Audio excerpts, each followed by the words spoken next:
like to start the meeting and just have a moment of silence for the passing of Jean DeToma, Bob DeToma's mom. So if you would join me just in a moment of silence.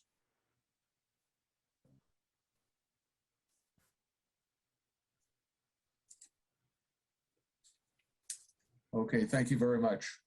We're going to go to the treasurer's report, including the matrix on reading the report. Off to the commissioner. Do you want the screen? Hey, yep.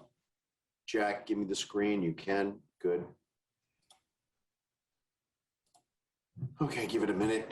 Tell me when everybody can see the screen. Yep. I want to make sure I'm in the right one. Yep. Okay. So just number two, we received our third payment, which brings us up to $297,000 and some change. With that being said, we are on track on the projected amount of income that we're going to be bringing in by the end of our 12 months. And then we're going to go right to the bottom. So personal services, we're at 56%. Purchase of services, we're still at the 120%. We all know why, because we had some problems in the studio. Energy and non-energy, we're at 15%. Supplies, we're at 7.8%. To date, we've spent $93,897.62. We take that and we deduct it from the monies that we received, and we have total available $858,852.81. And then we go down, and I'm adding this in. This is our $3,000 town-funded money, and this is where we are to date on those expenditures. And by the end of the year, we will expend that down to zero. With that, I can open up any questions, but it's really in black and white. All right. Do we have any questions? Yeah. Bob Hassinger. What did we just remind me or tell me what we spent the 3,000 that category at the bottom on? Do we know? Anything. Technical, when we bring in our guys, we have $100 to spend. Office supplies can be anything that we expend for office supplies and equipment. It's whatever we pick and choose out of those categories. And I've given this to Bob, and you can see that he has expended some monies, but it's going to be exhausted by the end of June. Yeah, it at least used to be.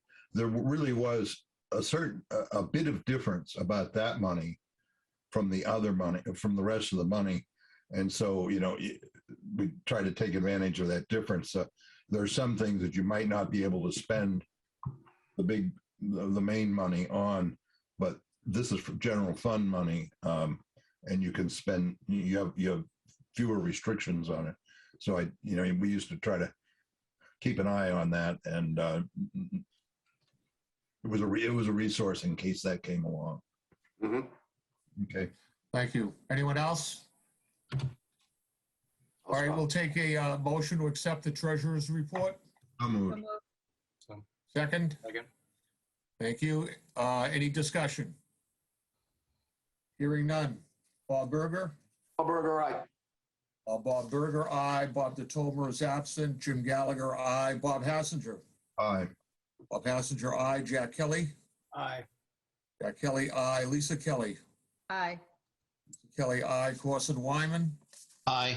Corson Wyman, aye. I almost said why. So it is accepted unanimously. We were contacted by our attorney, actually we were CC'd by the attorney on the upcoming Verizon cable contract that will be down the road in a little while.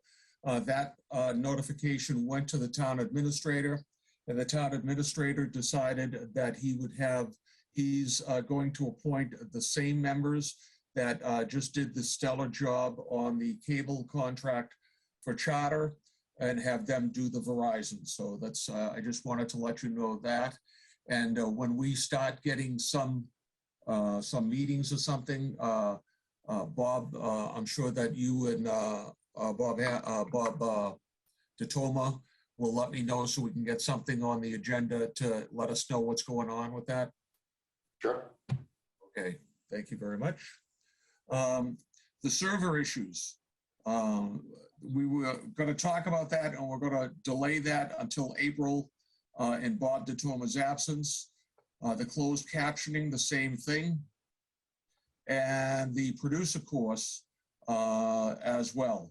Now, there was a voucher that came in that we sent out to you. Oh, you know what? I forgot. Can we get a motion on the minutes of the February 23rd meeting? So moved. Is there a Second, second? second, Second. Any discussion? Hearing none. All in favor, Bob Berger. Bob Berger, aye. Bob Berger, aye. Bob DeToma is absent. Jim Gallagher, aye. Bob Hassinger, aye. I'm sorry. Let me hear you say that first. Present. Okay. Bob Hassinger present, but it's aye. Jack Kelly? Aye. Jack Kelly, aye. Lisa Kelly aye. is aye. And Corson Wyman Aye. is aye as well. Thank you very much. Can we note, you didn't do public input because, Well, I asked Jack at the beginning. yeah, no, I but asked him- we used to, we're public too. So there's nothing to do, but just, it's on the agenda, so you gotta say. Very good. Well, that's when I asked Jack if we had any. Yeah, I understand. I So understand. I will ask as Bob has made the request, is there any public input? All right, I don't hearing know. none. No, maybe. But it could also go under activities. I do want to have a discussion on the audio of our public and our government channel. All right, let's talk about it. Okay. We did bring in an engineer, and he did do a few adjustments, and I think he made the studio audio sound 100% better. Especially, I think, Jack, you might have to help me with the Mormons that have a concert on Sundays. Yes, the Okay. spoken word. Okay. So when we first heard it, and when I'm listening, because I monitor these stations all the time, and I guess what's happening is we're coming in too hot, and it is, you can't even hear the production. Okay, for those of us who aren't as bright, coming in hot, would you just explain what that means? Loud. Too loud. Too loud, Thank you. distorted. Distorted would be a good description. So he made a couple adjustments on the equipment, and he's been back a couple times, and I think it's like night and day. But what I really want to have this discussion on with us is if we have something in the box that's already too hot and we replay it, it's being replayed too hot. So we're still putting out there garbage. I'm just going to say it's just garbage audio. So I think if we can't fix it, we should just take it out of our inventory. Mhm. And that's what I'm talking to you guys about.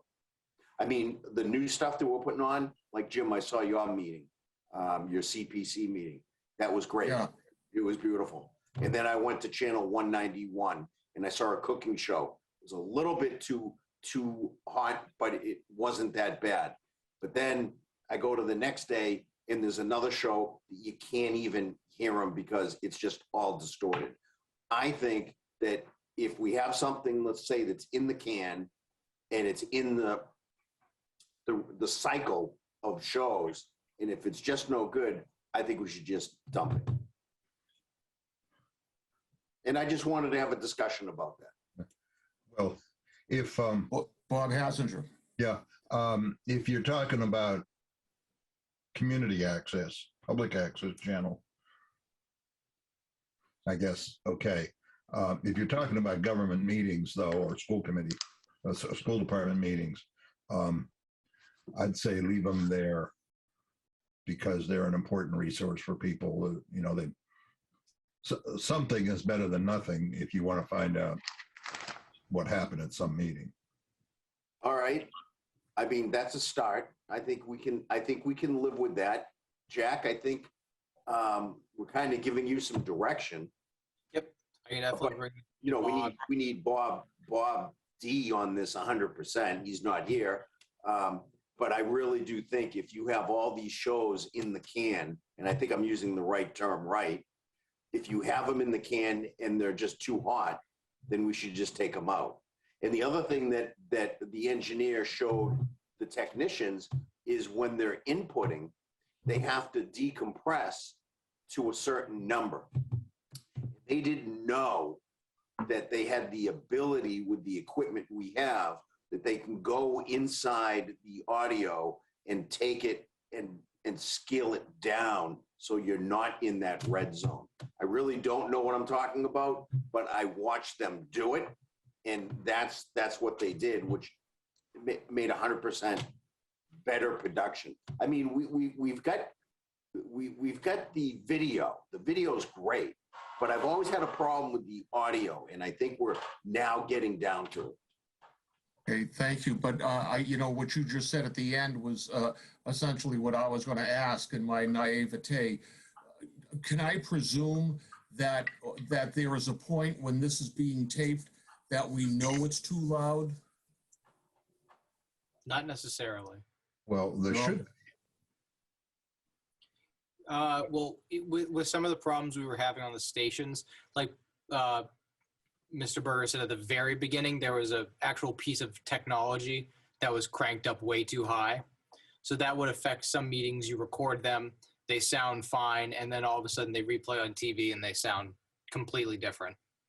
That's the difference between having a live switch event and having a replayed piece of video. That was the difference there. But to Mr. Berger's first thing about if we have something in the can and it's not in the audio quality is not good, should we even play it? I will definitely bring that to Bob DeToma. He does our scheduling for the public channel. I feel like the public channel was the biggest problem, in my opinion, when it came to the audio. I have a certain number of audio presets I use on every video I post. I'm going to bring those over to this Mac I'm on now. This is where Bob edits, so I will definitely do that today to make sure that the audio sounds better for our programs going forward. Right. So can you, in the back of your head, can you kind of keep an eye on that and try to make us look as good as we can look? Yep. I mean, God, the only one that looks good is Lisa. Oh, because I'm not really sorry. That's sort of fundamental to what our people are there for. Yeah. Make sure we produce highest quality, and you know, they're the ones with the fingers that can touch the buttons. Oh, that's. But it sounds to me like things are getting too complicated down there. Well, there were two issues. Paths for the sound. Mr. Chair, there were two issues. Spectrum did come in and change a piece of equipment about a month ago, and they might have touched some of our equipment, and they moved some of the dials. But we brought our engineer in, and he got all three stations to now be on the same level of volume. So hopefully we can go to 191, 192, and 194, and you're gonna have a constant volume level. So that was number one. And number two, he showed the technology of the audio adjustment inside either Tightrope or one of those other pieces of equipment that you get actually behind the sound. And that's where you can start making these other adjustments per show. So the first one was in the server room, and that's the three pieces of equipment that brings everything out. And then the second piece to the puzzle is actually the program where you can, it's like your audio mixer for each channel. Yeah. Well, you know what it sounds like is that, I mean, I can never remember hearing this problem before, like so widespread. And I think that what's happened here is that you folks have identified it and you've made the corrections. So I'd say that our staff was right on top of it. So thanks for the input from Bob Berger, and then the follow-up by Jack and Bob DeTolma. So good. The, Bob Hassinger. the feeding to the 3 channels for cable cast or for whatever, I guess it's cable cast. That's just, if that's off, that's just affecting what's coming right now. The source material may still be, doesn't say anything about the source material. You turn that one down and you're cool. The area that you're really talking about are the recordings on the discs distorted or not when they were, where they recorded at too high a level. When the level gets too high, the equipment can't handle it and it mashes. And then it records it and you've got a mash thing that you recorded. You can fiddle around and try to, make the best you can out of it, but you've lost it. Well, it sounds like we're on top of it now. We've been dealing with this since 1985, Bill. Yeah. Well, now we're dealing with it with a lot more expensive equipment than we were back then, Bob. and consultants and No, that's right. also. Who are being paid a lot more than they were before. Yeah, like it was me for a long time. That was And free. you were just certainly overpaid. So thank you for that. And free, yes. That's it. That's it. Okay. On the access activity, I guess, Jack, you're first going to talk about this Okers company thing that we sent out to everyone. Is that right? Yes, Danielle from Okers sent us a quote for the new public streaming server. We've been having some issues from multiple different directions, and please bear with me. I was not given firsthand information regarding this. This was all kind of secondhand from Bob DeTolma and from the board. But we did get a quote. That quote was for, let me pull up the photo. Did everyone receive that quote? It was in the first email with our agenda. Yep. Yep. The quote was for $4,445. That included the actual server itself, hardware assurance for 4 and 5 years, installing the unit itself and connecting it, and the cables and connectors.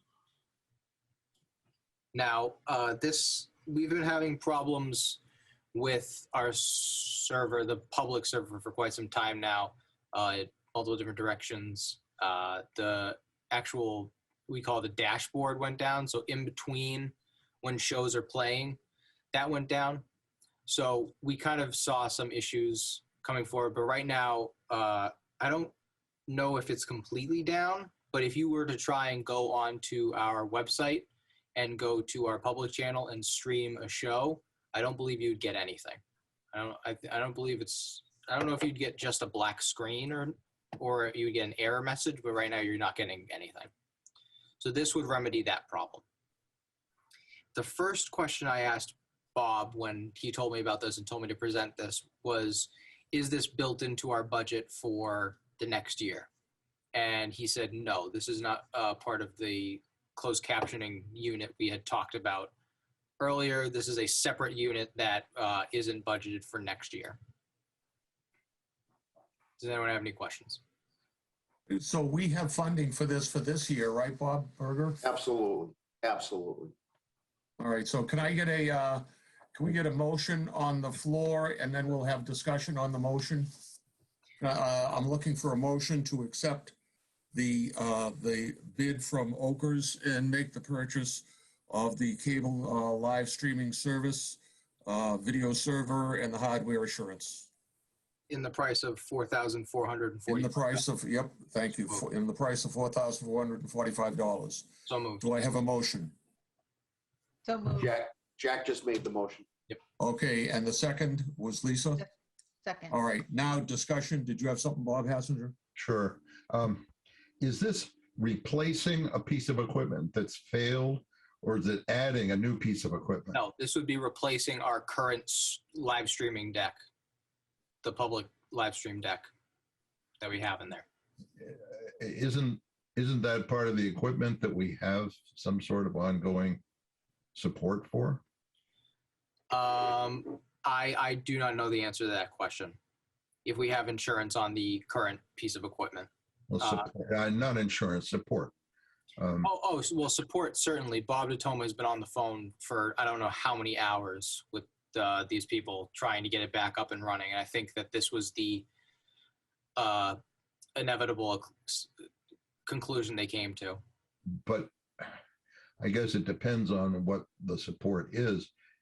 In the past, we've had, if it needs to be replaced, whatever needs to be done to get us back going is what we're paying to get. And I don't understand, a lot of this detail isn't shared too much anymore, so I don't know. But it seems to me like this is one of those arguments about they want money when maybe they don't necessarily. Yeah, I believe that Cablecast themselves may have given us a number. I do not know that to be the fact. I believe during the support, they may have given us a number saying, we'll fix it for this. And I just believe that that was not something we went for. We've worked with Okers before extensively, previously camera company. So. And I spoke with Bob DeToma prior to the meeting as well, and he told me, I think his words were, "I'm going to give Jack enough information just so we can purchase this thing." So from what I'm gathering together, it sounds like that DeToma went as far as he could possibly go with the support people that we already have. And then the outcome was they threw up their hands and said, it's just gone, you can't fix it.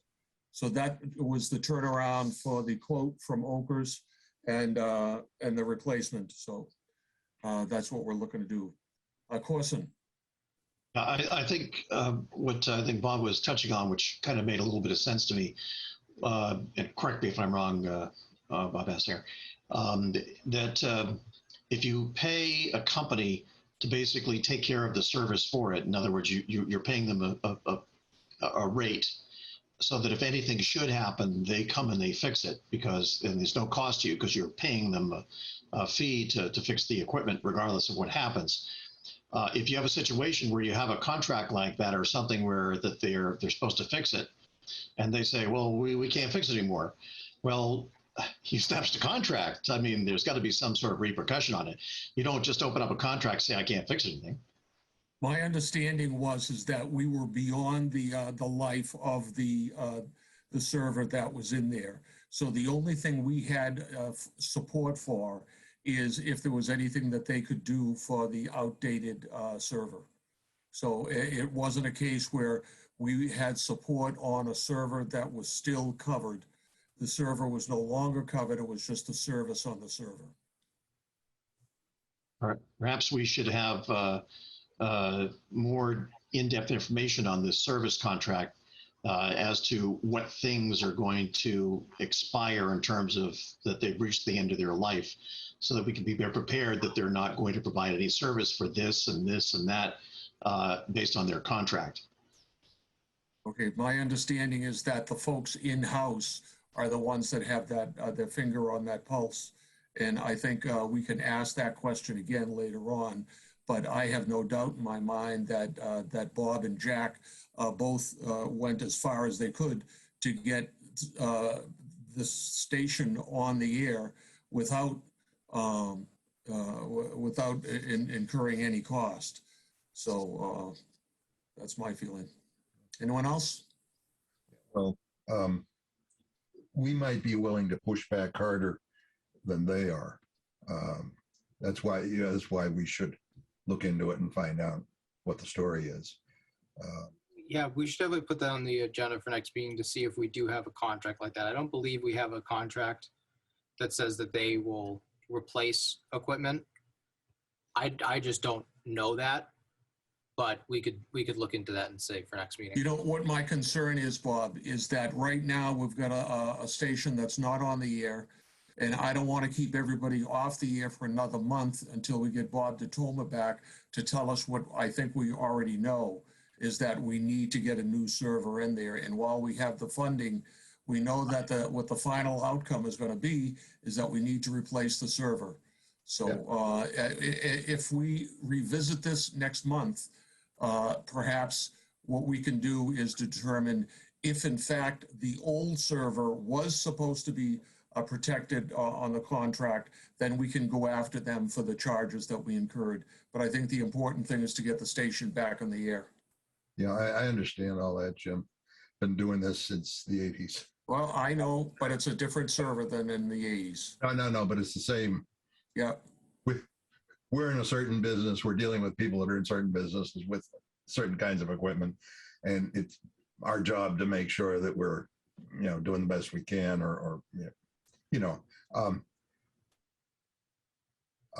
now you made me forget what I was going to say. My job here is done then. Yeah, and you're so good at it, Jim. I'm not happy. I think maybe in that discussion next month, maybe we want to explore if we don't have coverages, should we? And what options are there and that sort of thing. In the meantime, I'm not real happy about it, but you've got enough votes so I can vote no and, make my point. All right, And I'm making I move the notes. question. All right, can I just ask you this before we move it? I'm making notes here to make sure that I put this in the agenda next month, right? So if I put discuss coverage of servers, Well, all equipment. okay, discuss coverage of all equipment. Mhm. Okay. All right, so the Got a vote question is for you, to, Jim. oh, I'm sorry, go ahead, Corson. Yeah, you mentioned, well, it's an old server. Given the idea that it's all outdated, is it in fact really outdated, or is it just that it doesn't work any longer? Well, all we can tell you with any assurance is that we've got a station that's not on the air. And Yeah, that's not my. I understand it's not your question, but what I'm saying is that in my discussion with Bob DeToma, I understood him to say that it is broken. And that's why we can't get the station on the air and it needs to be replaced. And I move the question. Okay. So the vote on the floor is whether or not we move the question. Bob Berger. Bob Berger, aye. Bob Berger, aye. Bob DeTomer is not here. Jim Gallagher, aye. Bob Hassinger. Aye. Bob No, Hassinger, no, aye. Jack Kelly. Aye. Jack Kelly, aye. Lisa Kelly. Aye. Lisa Kelly, aye. Corson Wyman. Aye. Corson Wyman is aye. So we are moving the question. So the question on the floor is the purchase of Cablecast live streaming video server and the hardware assurance and the installations required to total $4,445. So we call for a vote. Bob Berger. Bob Berger, aye. Bob Berger, aye. Bob DeTomer is absent. Jim Gallagher is aye. Bob Hassinger. No. Bob Hassinger is no. Jack Kelly. Aye. Jack Kelly is aye. Lisa Kelly. Aye. Lisa Kelly is aye. Corson Wyman. Wish that we knew more about it. That's the only thing. Rather It's than a just yes or simply- no question. Can I abstain? You can't abstain. Corson Wyman abstains. So I find that the message is passed. 4 votes to 1 no and 1 abstain. So moving along. Jack, you want to get into your activity on the station? Yes. Last month I had little to nothing to give you. This month I have a lot to give you. First project we're working on right now is the fire recruitment video. We have been to the firehouse twice now, and we're going again on Thursday. We also have appointments set up to film at multiple locations with the different firefighters over the course of this week and next week. So that shoot is coming along very well. And second, we had Troop, believe 107. Okay, yeah. I'm not positive though. I conducted a tour of the studio with those kids They were very enthusiastic. And of course, once we got to the actual studio itself, they see the green screen, they see themselves on camera, it all kind of devolves from there. But I found it interesting that they were trying to earn badges. One of the badges was very general, just, movie making equipment, cameras, audio, lighting, stuff like that. But the other group, the older group, was learning about actual sound mixing. So I was showing them the soundboard, very in-depth stuff. So I found that interesting. That was fun.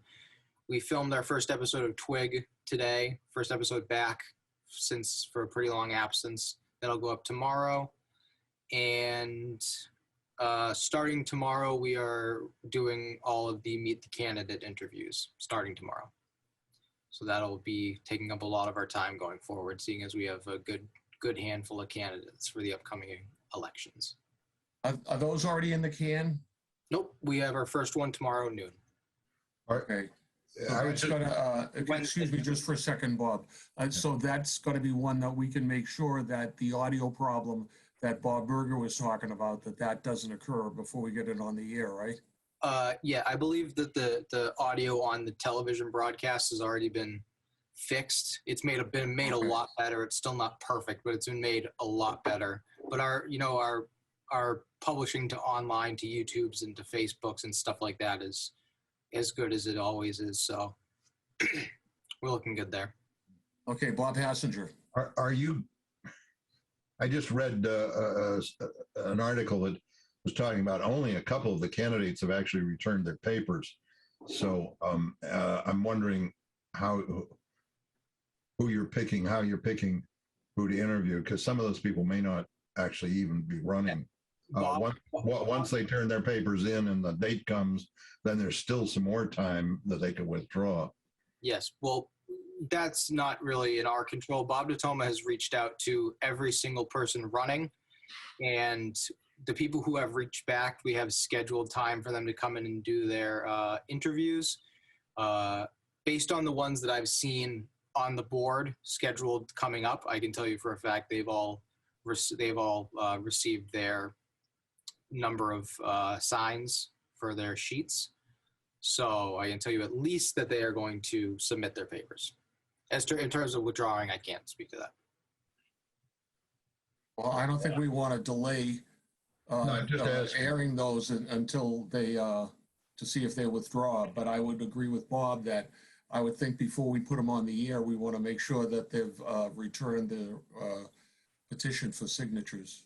And I'm sure Bob DeToma is going to do that. What I found incredibly unique about that is your reference to them as the kids. Yeah, so. I caught that. I get it from my father. He would be speaking about a 70-year-old man. He said, "How is he?" "Oh, the kid's good." Yep. Very good. Thank you. Our next meeting is, I'm sorry, did anyone else have any other questions for Jack? Okay. Our next meeting is scheduled for Monday, April 18th.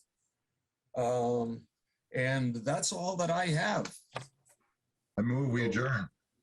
There's a motion that we adjourn. Is there a second? Second. Okay. Bob Berger? Bob Berger, aye. Bob Berger, aye. Bob DeToma is absent. Jim Gallagher, aye. Bob Hassinger, Aye. I almost said aye for you again, Bob. I'm faster than you are, Jim. I know it. Jack Kelly? Aye. Jack Kelly is aye. Lisa Kelly? Aye. Lisa Kelly is aye. And Corson Wyman? Aye. Corson Wyman is aye. Aye. Was I echoing? That's it. Okay, thank you all.